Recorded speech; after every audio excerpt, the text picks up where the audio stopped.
Do you have a morning routine?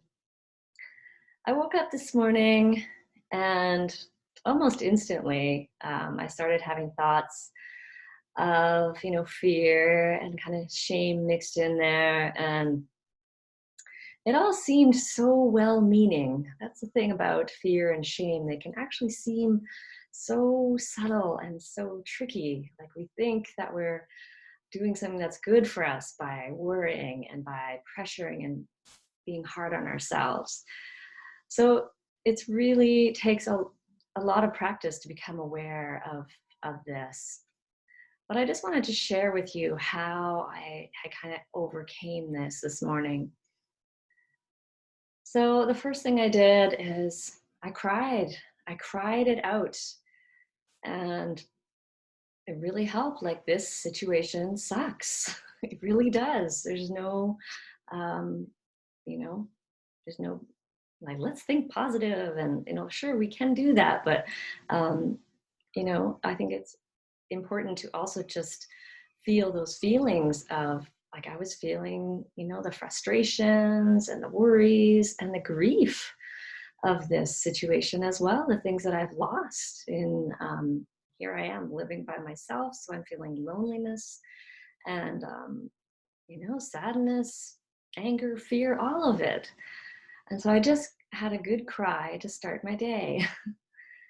And I had my shower, came out of my shower, and I was, just putting lotion on my body. And I realized the thoughts just kept on coming. Like, what am I going to do today? And I need to do this, and I should do this. And what if this happens? And the fear and the shame were still circling.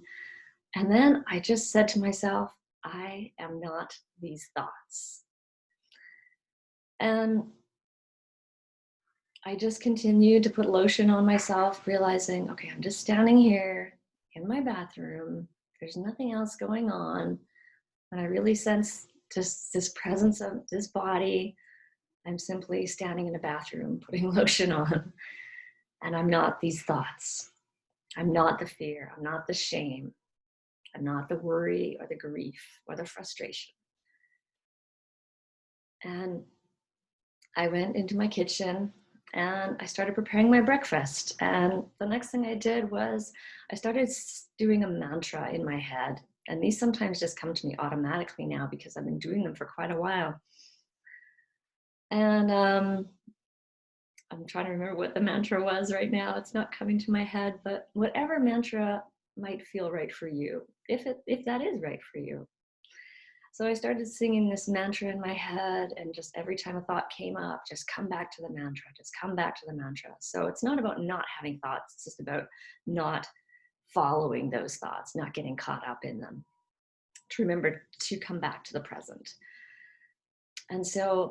And then I sat down and I was drinking my smoothie, and I just sat and I just held myself and I just said, Donna, I love you just the way you are right now. You don't have to be anything more. I love you just as you are right now. And I said that to myself a few times. I love you when you're feeling sad. I love you if you're angry. I love you if you're feeling a little tired. I love you even if you're stressed out. I love you no matter what. And I let some more tears come and sat in that feeling of love for a little while. And then I came and I sat down at my desk and ate my oatmeal. And this is kind of my usual thing. And as I was eating my oatmeal, I did the next thing, which was I started writing down some things that I was proud of myself for. I said, screw the gratitude right now. I just need to go to what am I proud of myself for? And I started writing down some things like, Donna, I'm really proud of you for this. And I'm really proud of you for,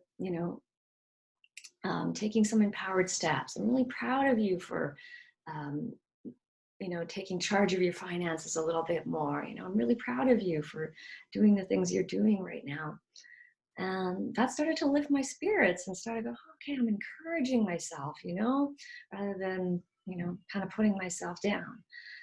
So that started to bring my spirits up. And the next thing I did was, what was the next thing I did?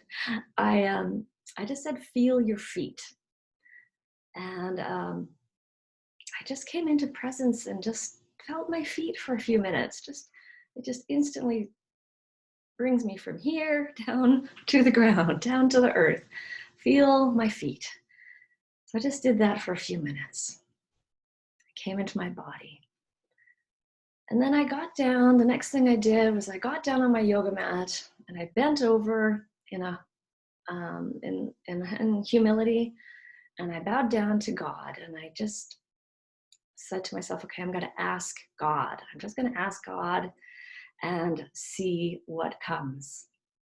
And so I sat there for a few minutes, bowing down before God, just saying, God, I'm open to receive your support and your guidance. And I just listened for a few minutes.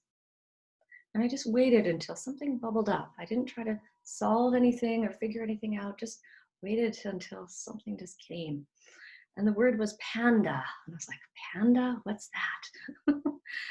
But I looked it up as a spirit animal, and it's an animal of gentle strength, determination, and patience. It's actually very similar to my spirit animal, the turtle.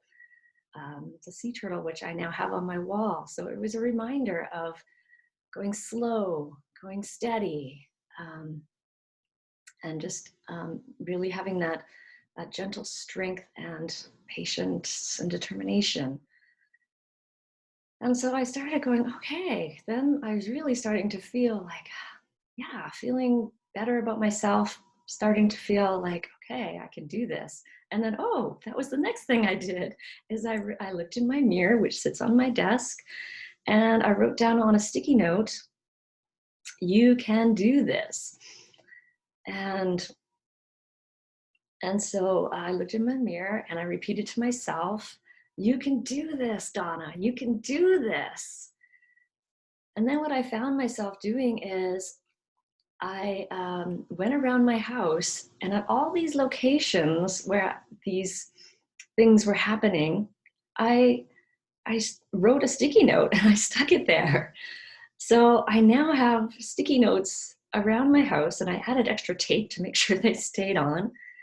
So in my bathroom, I now have, these are not my thoughts. And in my kitchen, I have repeat a mantra.